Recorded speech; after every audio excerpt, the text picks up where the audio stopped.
আপনারা দেখছেন নিউজ তৎকাল 24। নমস্কার, নিউজ তৎকাল 24 এর পর্দায় আপনাদের সকলকে স্বাগত। আপনাদের সাথে আমি দেবব্রত। দেখে নেব এখনকার সংবাদ শিরোনামগুলি। কমলপুরে মিথ্যা মামলার ভয় দেখিয়ে লক্ষ লক্ষ টাকা হাতানোর অভিযোগ, আইনজীবীর বিরুদ্ধে চাঞ্চল্য। লোকসভায় নতুন অঙ্ক, তৃণমূলের 20 সাংসদের বিদ্রোহে 300 পার করছে এনডিএ, উল্লাস বিজেপি শিবিরে। হকি ত্রিপুরা সিনিয়র মহিলা রাজ্য আসরে শিরোপা জিতল 49 জেলা। আইন শৃঙ্খলা ও প্রশাসনিক কার্যক্রম খতিয়ে দেখতে সাব্রুমে অতিরিক্ত পুলিশ সুপার। গন্ডাছড়ায় 14 বছরের কিশোরের জীবন মৃত্যুর লড়াই, চিকিৎসার দাবিতে সরব এলাকাবাসী। মেলাঘরে রেড ক্রসের বিনামূল্যে স্বাস্থ্য শিবির। সাব্রুম মহকুমা হাসপাতালে প্রধানমন্ত্রীর মাতৃমঙ্গল প্রকল্পের 10 বছর পূর্তি উদযাপন। বিলোনিয়া জিআরপি থানা থেকে ধৃত যুবকের পলায়ন, পুলিশের বিরুদ্ধে ঘুষের অভিযোগ। লোন শোধ করেও মিলছে না বন্ধকি স্বর্ণ, সাব্রুমের আইসিআইসিআই ব্যাংকের বিরুদ্ধে চরম হয়রানির অভিযোগ। এখন সংবাদ বিস্তারিত। কমলপুরে এক আইনজীবীর বিরুদ্ধে মিথ্যা মামলার ভয় দেখিয়ে একাধিক মানুষের কাছ থেকে লক্ষ লক্ষ টাকা হাতিয়ে নেওয়ার অভিযোগ উঠেছে। এই ঘটনাকে কেন্দ্র করে গোটা এলাকায় ব্যাপক চাঞ্চল্য ছড়িয়ে পড়েছে। অভিযুক্ত আইনজীবীর নাম শঙ্খ শুভ্র দাশগুপ্ত। তিনি কমলপুর শহরের প্রাণকেন্দ্র আপনজন ক্লাব সংলগ্ন এলাকার বাসিন্দা। স্থানীয় সূত্রে জানা গেছে, ওই আইনজীবী এলাকার বিভিন্ন সরল সোজা মানুষকে নানা ধরনের ভুয়ো ও মিথ্যা মামলার ভয় দেখাতেন।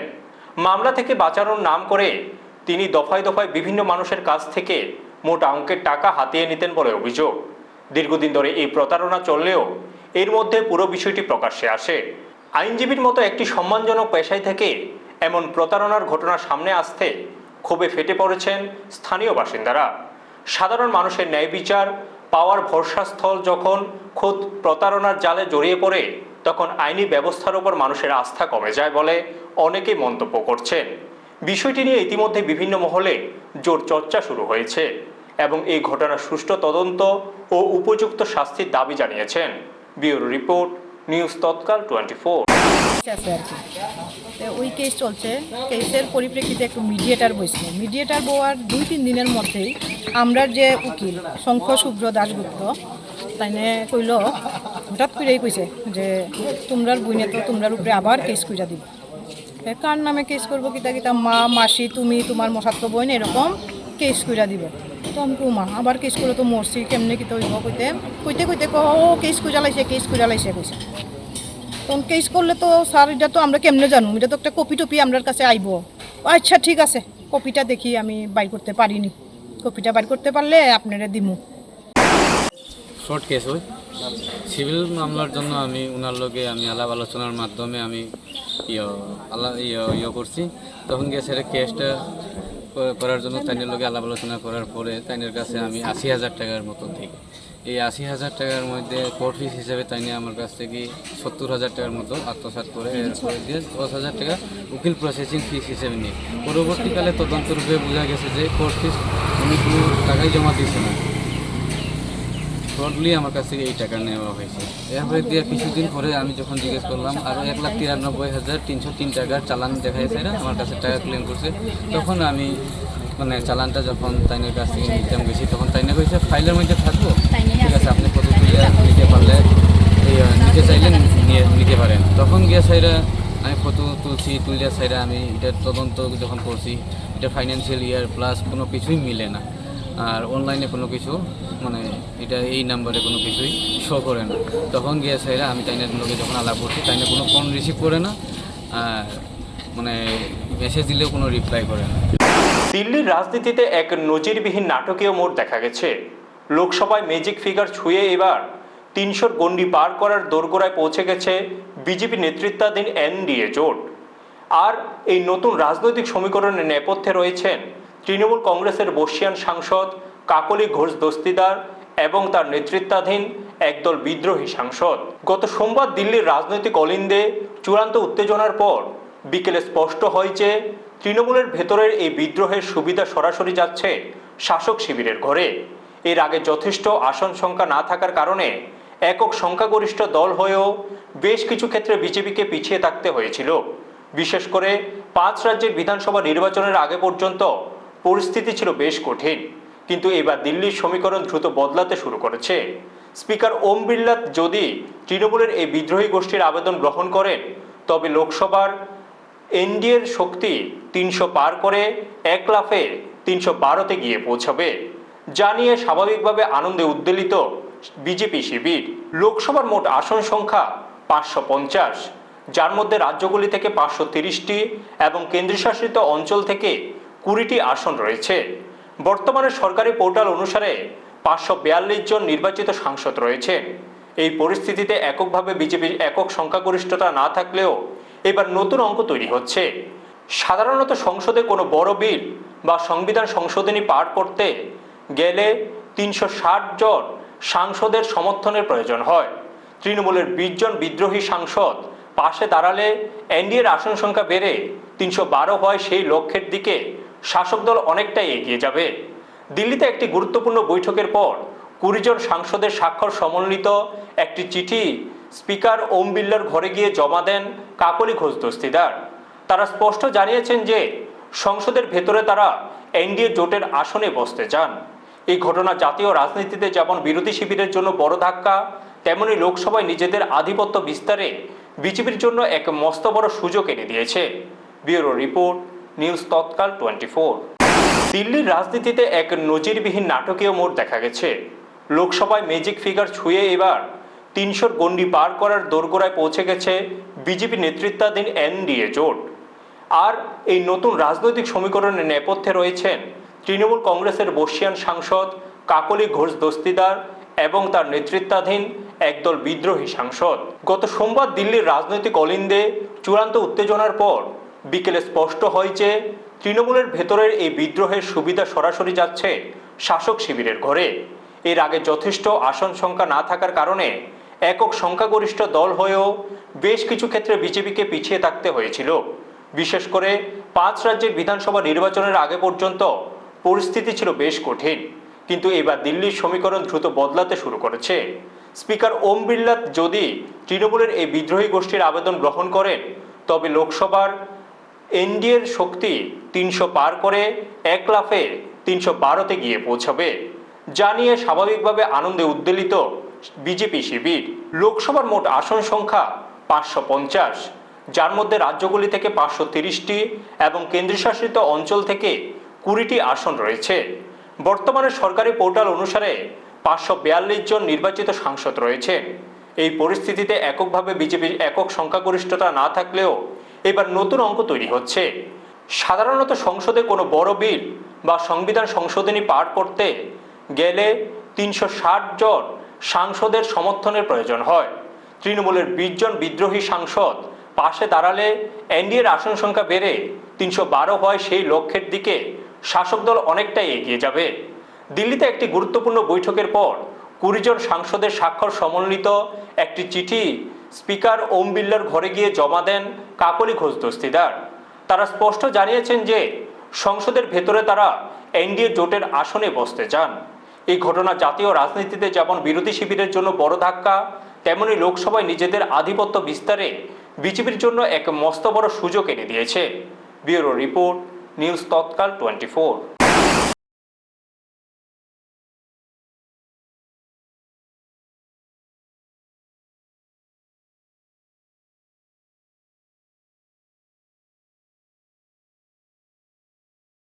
হকি ত্রিপুরা অ্যাসোসিয়েশন আয়োজিত পঞ্চম হকি ত্রিপুরা সিনিয়র মহিলা রাজ্যভিত্তিক প্রতিযোগিতা 2026-এর চ্যাম্পিয়ন হয়েছে ঊনকোটি জেলা।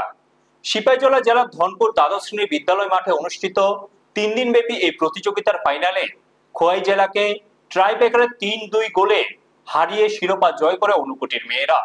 নির্ধারিত সময়ে কোনো দল গোল করতে না পারায় ম্যাচের ফল ট্রাইব্রেকারে নির্ধারিত হয়। প্রতিযোগিতায় তৃতীয় স্থান অর্জন করে পশ্চিম ত্রিপুরা জেলা। খেলায় উপস্থিত ছিলেন প্রাক্তন কেন্দ্রীয় প্রতিমন্ত্রী প্রতিমা ভৌমিক, বিধায়ক বিন্দু দেবনাথ, পিন্টু আইস, দেবাশিস ভৌমিক সহ অন্যান্য বিশিষ্ট ব্যক্তিরা। খেলা শেষে বিজয়ীদের হাতে ট্রফি ও পুরস্কার তুলে দেওয়া হয়। চ্যাম্পিয়ন, রানার্স আপ ও তৃতীয় স্থানাধিকারী দলকে যথাক্রমে 10,000, 7,000 ও 5,000 টাকা পুরস্কার প্রদান করা হয়। ব্যুরো রিপোর্ট, নিউজ তৎকাল 24। ধনপুর শান্তিনগর উচ্চ মাধ্যমিক বিদ্যালয়ের মাঠ প্রাঙ্গণে রাজ্যের সিনিয়র উইমেন্স হকি টুর্নামেন্ট সংগঠিত হয়। আমাদের 7টা ডিস্ট্রিক্টের নর্থ ডিস্ট্রিক্টকে বাদ দিয়ে গোটা রাজ্যের 7টা ডিস্ট্রিক্ট এই জায়গাতে অংশগ্রহণ করেছেন এবং আজকে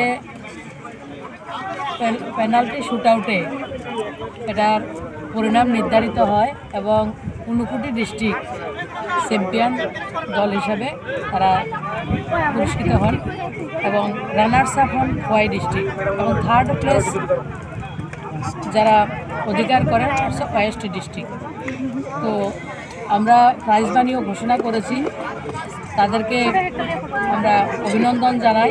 আগামী দিন আমাদের এই মহিলা হকি খেলা আরও উত্তরোত্তর রোজার শ্রীবৃদ্ধি হবে, আমাদের মেয়েরা এতে অংশগ্রহণ করবেন এবং আমাদের খেলোয়াড় সুলভ মনোভাব নিয়েও যারা খেলাকে পরিচালনা করেছেন, রেফারি থেকে অফিসিয়াল, তাদের কোচ এবং মা বাবা যারা রয়েছেন সবাইকে অনেক অনেক ধন্যবাদ। এবং এই মাঠের মধ্যে আমাদের এদিকে প্রধান এবং ওনার টিম এবং অন্যান্য কার্যকর্তারা, বিকাশ দা, রামু দা থেকে সুভাষ দা, সবাইকে অনেক অনেক ধন্যবাদ, এত সুন্দর খেলা পরিচালনা করেছেন।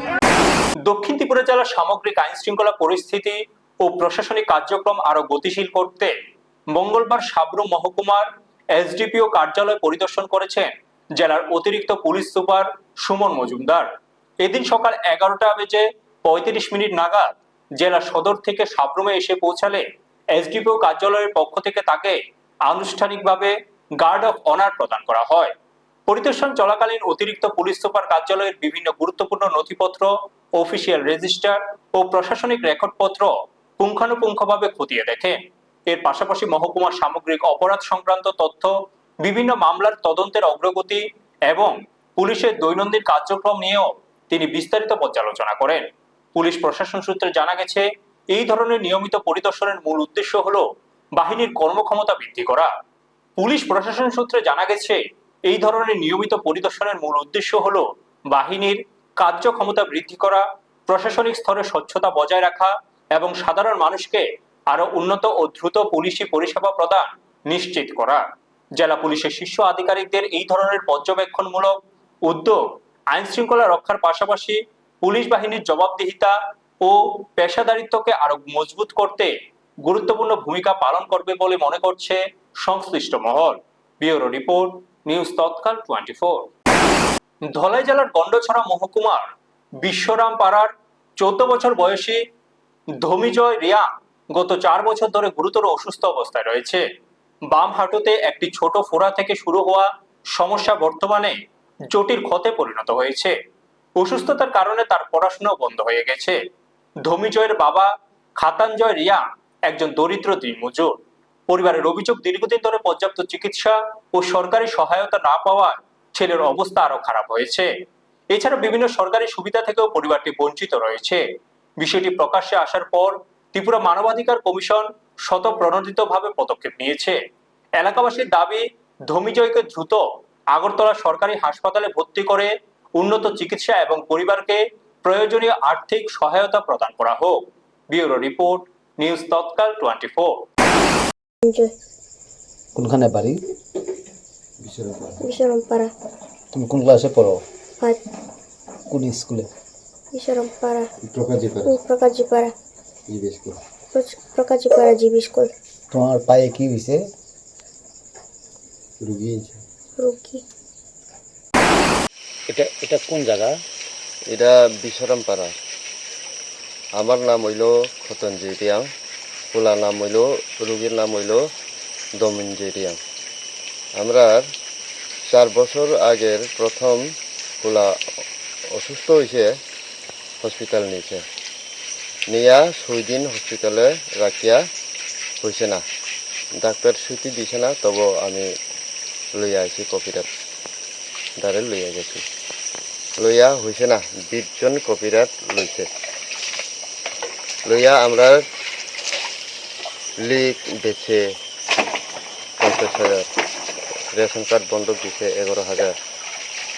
এরপরে এখন গড়ের সম্পত্তি কিছু নাই, ছাগল বেচছে, ছাগলকে একটা এটা বেচে লইছে। এখন কিছু করণের আমার উপায় নাই। মেলাঘর মোটর স্ট্যান্ড সংলগ্ন এলাকায় ইন্ডিয়ান রেড ক্রস সোসাইটির উদ্যোগে একটি বিনামূল্যে স্বাস্থ্য শিবির অনুষ্ঠিত হয়।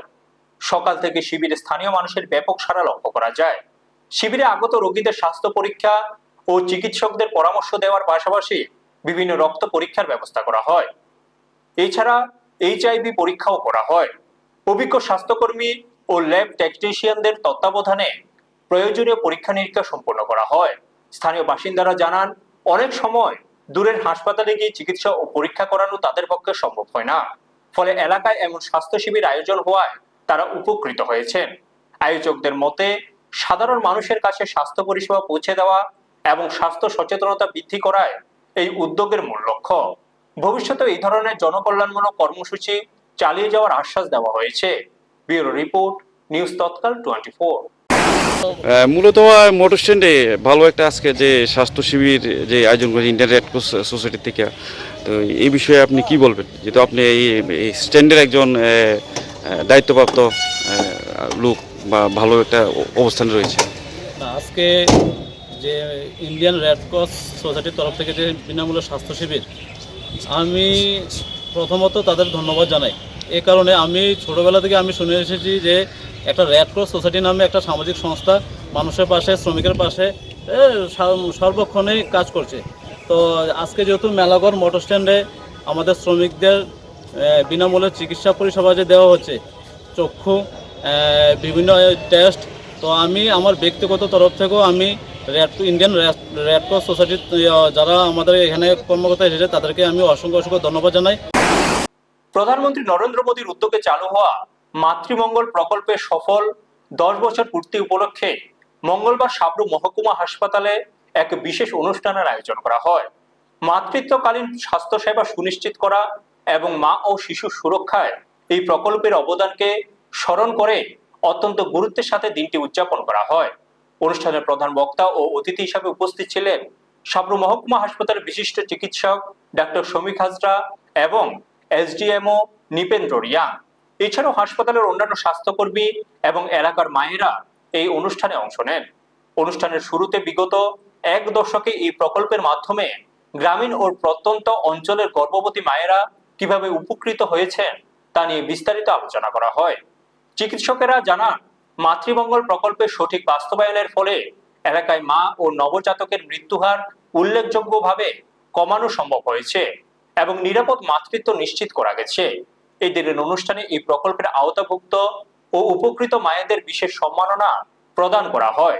পাশাপাশি মা ও শিশুর পুষ্টি ও স্বাস্থ্য সুরক্ষায় সচেতনতা বাড়াতে স্বাস্থ্যকর্মীরা বিভিন্ন গুরুত্বপূর্ণ পরামর্শ দেন।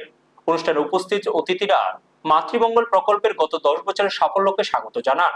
হাসপাতাল কর্তৃপক্ষের আশা, আগামী দিনেও এই জনকল্যাণমূলক প্রকল্পের সুফল মহকুমার প্রতিটি সাধারণ ও দুস্থ মানুষের দোরগোড়ায় পৌঁছে দেওয়া সম্ভব হবে।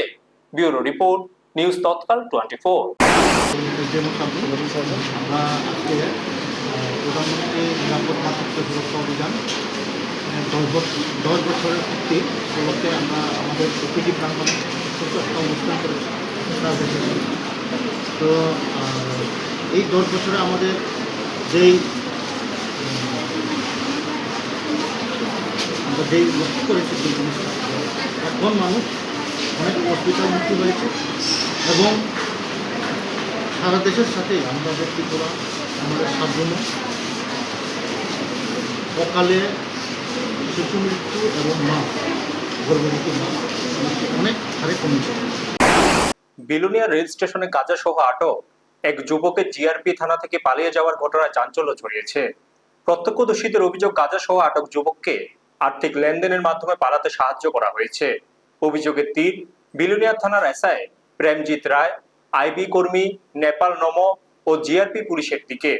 মঙ্গলবার সকালে একটি সন্দেহজনক গাড়ি থেকে কয়েক কেজি গাঁজা উদ্ধার করে জিআরপি পুলিশ। একজনকে আটক করা হলেও পরে সে থানা থেকে পালিয়ে যায় বলে অভিযোগ। স্থানীয়দের দাবি, পালানোর সময় পুলিশের কোনো তৎপরতা দেখা যায়নি। তবে এসআই প্রেমজিৎ রায় ও আইবি কর্মী নেপাল নমো অভিযোগ সম্পূর্ণ অস্বীকার করেছেন। ঘটনায় স্থানীয়রা উচ্চ পর্যায়ে তদন্তের দাবি জানিয়েছেন। ব্যুরো রিপোর্ট, নিউজ তৎকাল 24। সকালবেলা আমরা এখানে গাড়ি চালাই, প্রায় দিন সকালবেলা আপনার এই বাড়ির থেকে গাড়ি কিছু আয়ে গাঁজা ধরা খায়, কিন্তু ধরা খাওয়ার পরে আসামি জায়গা আপনার আজকে সকালে এই 3-4 জন ছেলে গাড়ি লিয়ে আইছে, এর মধ্যে 3 জন গেছে গা, একজনের ধরছে, ধরে নিয়ে রুমে ঢুকাইছে, তারপরে ট্রানজিট স্যার আইছে কতক্ষণ পরে আইবি সহ ওমা তারা ভিতরে ঢুকলো, 1 ঘন্টা গাড়ির মতো কথাটা কইলো, কথাটা কইবার পরে এবার যখন সাংবাদিক আইছে, সাংবাদিক এগুলো ট্রানজিট স্যারও গেছে গাড়ি লিয়ে, আসামি ঘর থেকে নাই। আমরা এখানে কাঞ্চনগরের অটো চালাই, এখানে থাকি। এই টাইমে ফুঞ্চিদের স্টেশনে গাঁজা ধরা গাইছে, লগে লগে ঢুকলাম, দেখলাম সিভিল আছে, ফান্সি স্যার আছে, 4 নম্বর গুড়াত সিভিএল পুলিশের আইবি নেপাল কিতা জানিস টাইটেল স্থানীয় আছে, তারা ধরে রুমে ঢুকাইছে। তো আমরা ড্রাইভার স্যার ঢুকতে নামাইছে, আমরা জানলাই সাথে তারা কোনা বরাবর ঢুকে রেখেছে। এরপরে দেখি কদ্দুর ওরে দেখি ফান্সি স্যার গাড়ি লেগে গেছে গই, নেপাল কথা আইবিও তার গই কব আসামি ব্যাগছে, রুমের ভিতর থেকে কেমনে ভাঙবে, এতটুকু ড্রাইভারের সামনে চোখে ভেতরাও তো দেখতে না, জনলাকে এত কিছু না কত আন্দারে কত সাইজ না। ব্যাংকিং ব্যবস্থার মূল ভিত্তি হলো গ্রাহকদের বিশ্বাস ও ভরসা, কিন্তু নামি দামি ব্যাংক যদি সেই বিশ্বাসের মর্যাদা না দিয়ে সাধারণ মানুষের সঙ্গে প্রতারণা বা হয়রানিমূলক আচরণ করে, তবে ব্যাংকিং ব্যবস্থার উপর থেকে মানুষের আস্থা নষ্ট হওয়াটাই স্বাভাবিক। এমনই এক চাঞ্চল্যকর অভিযোগ উঠেছে সাবরুমের আইসিআইসিআই ব্যাংকের বিরুদ্ধে, যা নিয়ে এলাকায় তীব্র ক্ষোভের সৃষ্টি হয়েছে। জানা গেছে সাবরুম মহকুমার হরিণা এলাকার বাসিন্দা বৈশাখী রাহা ওই ব্যাংক থেকে একটি গোল্ড লোন নিয়েছিলেন। নিয়ম মেনে নির্ধারিত সময়ের মধ্যেই তিনি ঋণের সমস্ত বকেয়া টাকা সুদে আসলে সম্পূর্ণ পরিশোধ করে দেন, কিন্তু তার অভিযোগ লোন বাবদ সমস্ত টাকা মিটিয়ে দেওয়ার পরও ব্যাংক কর্তৃপক্ষ তার বন্ধক রাখা স্বর্ণালংকার ফেরত দিচ্ছে না। নিজের গহনা ফিরে পাওয়ার আশায় গত কয়েকদিন ধরে তিনি ব্যাংকে বারবার যোগাযোগ করলেও ব্যাংক কর্তৃপক্ষ বিভিন্ন অজুহাতে তাকে ফিরিয়ে দিচ্ছে। কখনো বলা হচ্ছে ম্যানেজার উপস্থিত নেই, কখনো বলা হচ্ছে কর্মী নেই, আবার কখনো লকারের চাবি না থাকার অজুহাত খাড়া করা হচ্ছে। ব্যাংকের এমন উদাসীন ও টালবাহানার কারণে প্রতিদিন ব্যাংকে দ্বারে দ্বারে ঘুরে চরম ভোগান্তির শিকার হচ্ছেন বৈশাখী দেবী। ঋণের সব টাকা পরিশোধ করার পরও নিজের কষ্টের স্বর্ণ ফেরত না পাওয়ায় তিনি এখন ভীষণ উদ্বিগ্ন ও হতাশায় দিন কাটাচ্ছেন। একটি প্রতিষ্ঠিত বেসরকারি ব্যাংকের এমন দায়িত্বজ্ঞানহীন আচরণে ইতিমধ্যেই গোটা এলাকায় ব্যাপক চাঞ্চল্য ও আলোচনা সৃষ্টি হয়েছে। স্থানীয় বাসিন্দারা এই ঘটনার তীব্র নিন্দা জানিয়ে বলেছেন যে সাধারণ মানুষ বিপদে পড়ে ব্যাংকে স্বর্ণ বন্ধক রাখে, কিন্তু লোন পরিশোধ করার পরও যদি নিজের জিনিস পেতে এভাবে হন্যে হয়ে ঘুরতে হয়, তবে ব্যাংকের উপর মানুষের আর ভরসা থাকবে না। ব্যুরো রিপোর্ট, নিউজ তৎকাল 24। আপনার নাম কি? বৈশাখী রাহা। আজকে এখানে কি জন্য আইছেন? আমার একটা গোল্ড সরানোর জন্য। এটা কি তুইছে সরাইছেন নি আপনি? না, তারা কইতাছে, এখন কইতাছে আইবার পরে যে তারা কোনো স্টাফ নাই, কিন্তু আগে সব কোনো কথাই বুঝে না। আপনারা কি কইছে আপনাদের? আমার ফোন করে বলছে যে আপনি টাকাটা এনএফটির মাধ্যমে দেন, তারপর আয়া গোল্ড ছড়াইয়া নিয়ে যান। আমি 2 ঘন্টা হয়েছে আয়া বইয়া বসি, এখন কইতাছে তারা দিতে পারতো না, 2-3 দিন পরে আয়া লয়ে যেতেন। কিন্তু আমি টাকাটা আরেকজন থেকে লইয়া তারপর আমি দিচ্ছি, এখন আমি কইতাছে দিত। আচ্ছা, গোল্ড কি এখানে আসেনি আপনি জানেন না? এখন কইতাছে ব্রাঞ্চ ম্যানেজার নাই, এই নাই সেই নাই, এইসব কথা কইতাছে। আপনি কয়দিন আইছেন এমন? আমি আরও দিন আইছি, 2-3 দিন আগেও আইছি, ফোনে কথা বলছি, হ্যাঁ আপনি টাকাটা দেন, আয়া লইয়া যান। কিন্তু এখন 2 ঘন্টা হয়ে গেছে, আমি আয়া বইয়া বসে কিছু কইতাছে ম্যানেজার আইতাছে, এখন কয় আইতো না, কিন্তু ম্যানেজার 2 দিন ছুটিতে আছে। মানে একবার কয় আইবো একবার কয় আইতো না? কয় আইবো একবার কয় আইতো না, এখন কয় বৃহস্পতিবার আয়া লইয়া যেতেন, এখন আর হইতো না। এখনকার মতো সংবাদ এই পর্যন্তই। আমাদের অন্যান্য অনুষ্ঠানের জন্য চোখ রাখুন নিউজ তৎকাল 24 এর পর্দায়। আপনারা দেখছেন নিউজ তৎকাল 24।